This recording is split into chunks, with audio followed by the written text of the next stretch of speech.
Well, I can't really think of a joke that actually saved my life, but maybe a joke that once saved my shoes. Mm. And this was beginning when my little brother, who's 5 years younger than I am, he was about 4 years old. And my mother took him to the shoe store. Now, at that time, the shoe store had a person called a shoe man. And this shoe man, he would measure your foot and he would suggest various styles of shoes that could be appropriate for you.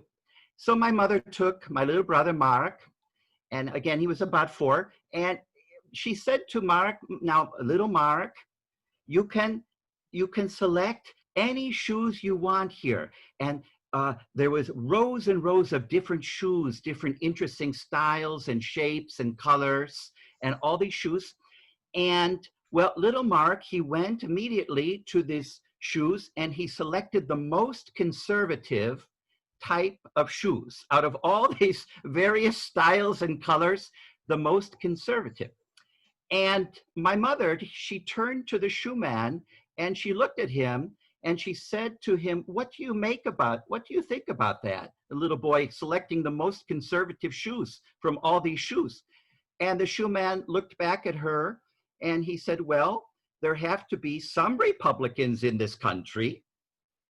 And so it reminded me then later that sometimes it's important to select the more conservative option.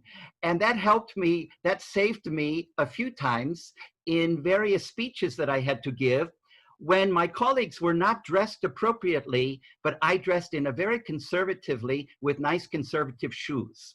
So that's my little humorous story about how shoes saved, well, not my life, but maybe saved some possible situations. Thank you, fellow Toastmasters.